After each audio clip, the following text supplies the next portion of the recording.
नमस्कार साथियों, मैं आपका दोस्त सुखविंदर।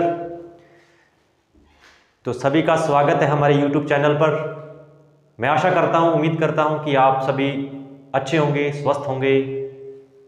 जो पीछे भर्तियां कंप्लीट हुई हैं, चाहे वो रीट हो, चाहे वो CET हो, कोई भी अन्य भर्तियां हो, आप उनसे फ्री होके अपने आप को तरोताज़ा और अच्छा महसूस कर रहे होंगे। अभी कुछ भर्तियां हुई हैं, कई विद्यार्थी मोटिवेट हैं और वो आगे अपनी लाइफ को सेट करने में लगे हुए हैं, और कुछ विद्यार्थी इस समय निराश हैं क्योंकि उनका पेपर अच्छा नहीं हुआ है और वो बिल्कुल निराश होकर घर पर बैठे हैं कि क्या करें क्या ना करें। लेकिन अभी हताश और निराश होने का समय नहीं है, क्योंकि जैसा हमने पीछे लिख रखा है कि राजस्थान ने एक बार फिर राजस्थान सरकार ने बहुत बड़ा सुनहरी मौका दिया है। 2023 जो है हमारे लिए बहुत ही महत्वपूर्ण है। जो हमने पीछे खोया, हम उनको वापस दोबारा से उजागर नहीं करेंगे कि क्या गलतियां की, उसको सुधारने की कोशिश करेंगे। हमने क्या गलतियां की हैं पिछले पेपरों में, हमारा पेपर सही क्यों नहीं हुआ। तो आज उसी विषय पे हम चर्चा करने आ रहे हैं कि राजस्थान की जो आगामी भर्तियां हैं उन पे हम चर्चा करेंगे। कौन सी भर्तियां हैं और उनको कैसे करना है। यहाँ पे विद्यार्थी के सामने एक बहुत बड़ा एक दिक्कत है कि विद्यार्थी करे क्या, क्योंकि विद्यार्थी के सामने बहुत सारी भर्तियां और विद्यार्थी कंफ्यूज रहता है कि सभी भर्तियों को एक साथ करने की कोशिश करता है कि ये भी कर ले, ये भी कर ले और ये भी कर ले, और उसका परिणाम बड़ा विपरीत निकलता है। जब रिजल्ट आता है तो ये भी नहीं हुआ और ये भी नहीं हुआ। उसका कारण यही कि हम विचलित हो गए, हमने लक्ष्य एक नहीं रखा। और उसी पे हम आज का जो विषय हमारा है कि आगामी भर्तियों पे चर्चा कर रहे हैं कि आज से ही हमें उसके ऊपर कार्य करना पड़ेगा। आगे होली आ रही है, कुछ दिन अपने आप को रिलैक्स रखना है और अपने आप पे कार्य करना है कि किस चीज़ को कैसे करना है, मेरा सब्जेक्ट कौन सा स्ट्रॉन्ग है और मुझे किस फील्ड में जाना चाहिए। तो आज हम चर्चा करेंगे जैसे आगामी कौन कौन सी भर्तियां, जैसे राजस्थान सरकार ने आगे घोषणा की है, 1 लाख वैकेंसियों की घोषणा की है। उसमें बहुत सारी वैकेंसियां हैं, चाहे उसमें अपनी बात करें LDC की बात करें, लगभग 15,000 के करीब वैकेंसीज आ रही है उसमें, लगभग 15,000 के करीब उसमें वैकेंसीज आ रही हैं। चाहे हम बात करें फर्स्ट ग्रेड की बात करें, चाहे हम सेकंड ग्रेड की बात करें और चाहे हम रीट की बात करें, इन सभी पे वैकेंसीज आ रही है। लेकिन हमें क्या करना है, कैसे करना है, तो हमें एक लक्ष्य निर्धारित करना है। जिन विद्यार्थियों ने MA कर रखा है वो विद्यार्थी तो जाएं फर्स्ट ग्रेड। अगर आपको लगता है कि आपका सब्जेक्ट पे अच्छी कमांड है तो आप फर्स्ट ग्रेड में जाएं। लगभग अनुमान के हिसाब से 8,000 के करीब वैकेंसी आएगी, अनुमान है ऐसा राजस्थान सरकार में, क्योंकि बहुत सारे फर्स्ट ग्रेड हैं वो वाइस प्रिंसिपल में अपने प्रमोट हुए हैं और बहुत सारी सीटें जो है फर्स्ट ग्रेड की वो खाली पड़ी हैं। तो अभी हम चर्चा करेंगे भी कैसे करना है। जैसे अभी हाल फिलहाल में एक हमारे पास वैकेंसीज है, LDC हाई कोर्ट की वैकेंसीज है, उसमें मात्र 10 दिन बचे हैं। उसको कैसे करना है, पहले तो हमें जो विद्यार्थी LDC हाई कोर्ट की तैयारी कर रहे हैं उनके लिए है कि उनको कैसे करना है। उसमें सब्जेक्ट में है तो उसमें एक तो GK 50 नंबर का तो आ रहा है GK उसमें। अगर हम हिंदी की बात करें, 50 क्वेश्चनों की हिंदी आ रही है। इसमें क्वेश्चन है, ये प्रश्न है इसमें आएंगे, और ये भी प्रश्न है इसमें, और अंग्रेजी के भी इसमें आ रहे हैं 50 क्वेश्चन। तो लगभग ये 150 क्वेश्चनों का एक पेपर होगा, ये पेपर होगा। और उसके बाद इसकी है टाइपिंग टेस्ट होता है। ये पहला पेपर है, उसके बाद टाइपिंग टेस्ट होता है। और इसमें कैसे करना है, GK इसमें आएगा राजस्थान का GK है, हिंदी है 50 नंबर की, जिसमें ग्रामर आएगी और इंग्लिश आएगी। अभी जो 10 दिन बचे हैं उसमें विद्यार्थियों को क्या करना चाहिए, जो राजस्थान का GK है इसमें विशेष ध्यान जो है वो करंट GK पे देना चाहिए। करंट GK पर करंट जीके में भी कैसे करना है कि जो विशेष अभी योजनाएं आई हैं और उस पर विशेष ध्यान जो देने हैं वो आंकड़ों पर ध्यान देना है। विद्यार्थियों को आंकड़ों पर विशेष ध्यान देना है, क्योंकि अभी जैसे वन रिपोर्ट आई है, जितनी भी रिपोर्ट्स चेंज हुई हैं, जनसंख्या के ऊपर क्वेश्चन आते हैं, तो उसमें आंकड़ों के संबंधित क्वेश्चन आते हैं। तो विद्यार्थी यहाँ पे सीधा तो पढ़ लेता है कि कौन सी चीज़ कहाँ पे है, लेकिन उसके जो आंकड़े आते हैं तो वहाँ पे विद्यार्थी विचलित हो जाता है। और आजकल जो एग्जामिनर क्वेश्चन पूछता है वो एक सीरीज देता है, या तो उसमें पूछता है आरोही क्रम और यहाँ पूछता है अवरोही क्रम, और इस पे विद्यार्थी को विशेष ध्यान देना है आरोही क्रम कौन सा है, अवरोही क्रम कौन सा है। और साथ ही अगर हिंदी की बात करें तो हिंदी पे जो ग्रामर है, आप देखिए अगर आप पूरे दिन में देखते हो तो जैसे 50 नंबर का हिंदी आ रहा है तो इसमें इतनी कोई दिक्कत वाली बात है नहीं। ग्रामर का जो पोर्शन है वो बिल्कुल अगर विद्यार्थी ध्यान से करता तो हो जाता है, 50 नंबर का आएगा। और यहाँ से मेरिट निकलती है, अगर यहाँ से अगर अच्छे क्वेश्चन आप हल करते हो और इंग्लिश में करते हो, और जीके में अगर आप करंट जीके कर लेते हो, राजस्थान जीके कर लेते हो, राजस्थान जीके में भी अगर बात करें तो इसमें आएगा जियोग्राफी आएगी और कल्चर आएगी और हिस्ट्री आती है, इसमें ये तीनों पार्ट आएंगे। और ज़्यादा प्रेफरेंस दें तो आप इसमें जियोग्राफी और कल्चर को दें, बहुत सारा पैटर्न इसमें जियोग्राफी और कल्चर में आता है, क्योंकि राजस्थान का पेपर है तो स्वाभाविक सी बात है राजस्थान का कल्चर आएगा। और आजकल का जो पैटर्न है इसमें राजस्थानी साहित्य से जुड़ी चीज़ें बहुत पूछी जा रही हैं।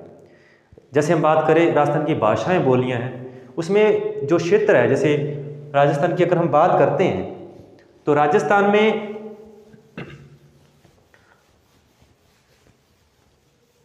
राजस्थानी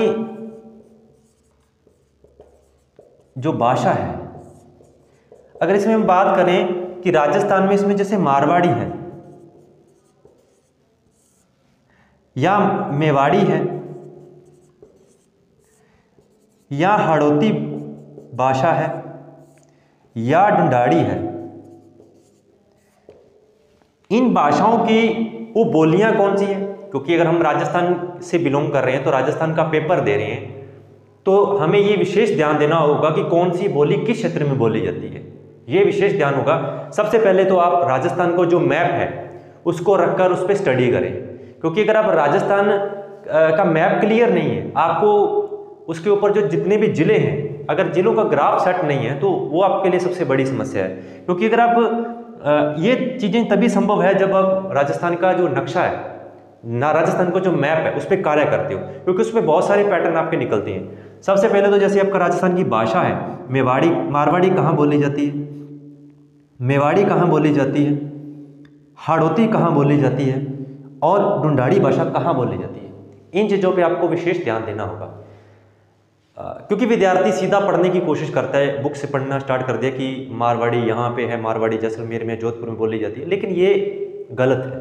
क्योंकि विद्यार्थी कुछ क्वेश्चन ऐसे होते हैं कि जब हम परीक्षा हॉल में बैठे होते हैं तो उसको पढ़ने के अलावा अगर हमें बेसिक जानकारी है, उस मैप के बारे में जानकारी, तो हम अंदाज़ा लगा सकते, अनुमान लगा सकते हैं और हमारा क्वेश्चन सही हो जाता है।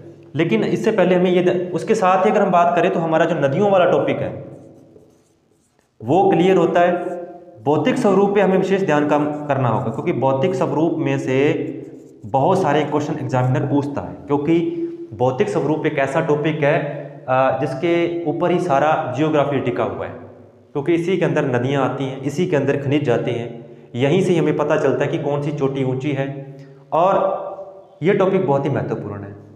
अगर हम बात करें एक उद्योग वाला टॉपिक विशेष ध्यान से करें जियोग्राफी में, और दूसरी अगर बात करें हम कल्चर के अंदर बात चलते हैं, कल्चर के अंदर जो इसका पैटर्न है तो विशेष ध्यान जो है वो आप एक जनजातियां टॉपिक है, वहां से सारा क्लियर हो जाता है। आभूषण है और एक लोक नृत्य है और नाटक है, अपना गीत है, राजस्थान के गीत। जनजातियां करते हो तो आपके आभूषण, लोक नृत्य और ये सभी टॉपिक वहाँ से क्लियर हो जाते हैं, क्योंकि उसका पूछने का जो लेवल है यहीं से ही जाता है।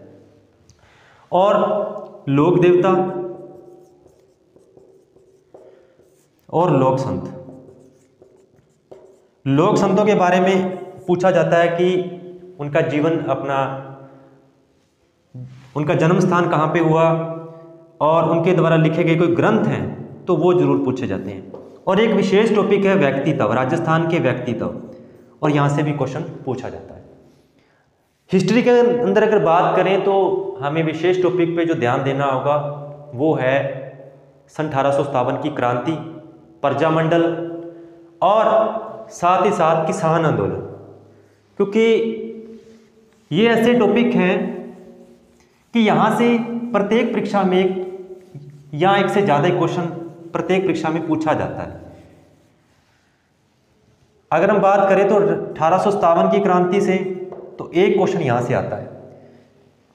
जितने भी हमारे किसान आंदोलन थे 1857 की क्रांति के अंदर, जितनी भी हमारी छावनियाँ हैं, छावनियों में कहाँ से क्रांति शुरू हुई और कहाँ अंत हुआ, कैसे हुआ, उनके बीच में कौन से युद्ध हुए, वो भी पूछे जाते हैं।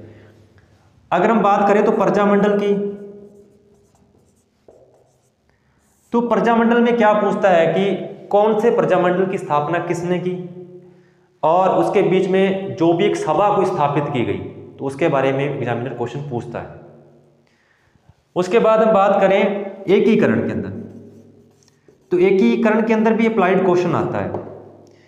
कितने चरण हुए, किस चरण की स्थापना किसने की, और साथ ही वो पूछता है उसका उद्घाटन किसने किया, तो वहां से भी क्वेश्चन आता है। और इसमें क्रम बना के भी दे सकता है कि किस रियासत में कौन से जिले को जोड़ा गया, उसका मुख्यमंत्री कौन था, उसमें प्रधानमंत्री कौन था, राज प्रमुख कौन था, और साथ ही अगर बात करें तो उसमें ये भी पूछा जाता है कि अपने क्या बोलते हैं कि राजधानी किसको बनाया, तो ये भी हमें ध्यान देना है। और इससे पहले ये भर्ती हमारे पास है तो इस पे ऊपर विशेष ध्यान देना होगा, और कुछ दिन अपने आप को तरोताज़ा करके बिल्कुल पीसफुल माहौल में सेट करके अपनी एक योजना के ऊपर काम करना होगा, क्योंकि हमारे पास अगर योजना नहीं है तो हमारी जीत निश्चित नहीं है। हमें जीतने के लिए सबसे पहले अपनी योजना तय करनी होगी। तो उसी के अंदर हमें, जैसे पहले हमने बात की है कि जैसे फर्स्ट ग्रेड है या हमारे पास सेकंड ग्रेड है या रीट है, तो हमें अपना एक लक्ष्य निर्धारित करना होगा कि हमें जाना किस ओर है, हमारा सब्जेक्ट कैसे कौन सा है, फर्स्ट ग्रेड है सेकंड ग्रेड है। पहले 5 दिन में अभी यही निश्चित करें कि इन पे हमें कैसे करना है। जो विद्यार्थी एलडीसी हाईकोर्ट भी दे रहे हैं पहले वो उस पेपर को देख के बिल्कुल फ्री हो जाएं, क्योंकि जब तक आप मानसिक रूप से सेट नहीं है, आप अंदर से कॉन्फिडेंस ही नहीं है आपके अंदर भी मैं ये कर सकता हूँ, अभी जो पीछे निकल गया सो निकल गया, उसको छोड़ के बिल्कुल वर्तमान में आइए, आज से जीना स्टार्ट कीजिए और अपना एक लक्ष्य सेट करके और बढ़ना स्टार्ट कीजिए। क्योंकि फिर आप सिलेबस के ऊपर काम करिए भी कौन सा टॉपिक आपको कहाँ से पढ़ना है, कौन सी बुक से पढ़ना है, और अनावश्यक मैटर जो है आप न उठाएं, क्योंकि कई विद्यार्थी हैं वो अनावश्यक मैटर उठा लेते हैं और फिर उस मैटर को इकट्ठा करके बहुत सारा मैटर इकट्ठा हो जाता है और उनको समझ में नहीं आता है कि वो कैसे करना है। लिमिटेड मैटर और शानदार मैटर अपने पास रखिए, कुछ दिन के लिए अपने ऊपर एक खोज करिए कि आपको किस फील्ड में जाना है, कैसे करना है, और एक रणनीति बनाइए। तो जल्द ही हम एक रणनीति पे भी वीडियो बनाएंगे कि किस फील्ड के अंदर first grade, second grade, third grade, REET या आगामी भर्तियों पे एक रणनीति होगी भी किस भर्ती को कैसे करना है, आपकी रणनीति कैसी होनी चाहिए, उसके ऊपर जल्दी हम आपके पास वीडियो लाएंगे। और मैं आशा उम्मीद करता हूँ कि आप अच्छे रहेंगे और काम करते रहिए, और जल्दी ही एक आगामी भर्तियों पे किस को कैसे करना है, कौन सी वैकेंसीज को कैसे हमें मतलब उसके ऊपर काम करना है कि आपकी फील्ड कौन सी है, तो प्रत्येक पे हम एक रणनीति बनाएंगे और फिर हम वीडियो लाएंगे। तब तक आशा उम्मीद करता हूँ कि आप स्वस्थ रहिए, खुश रहिए। धन्यवाद।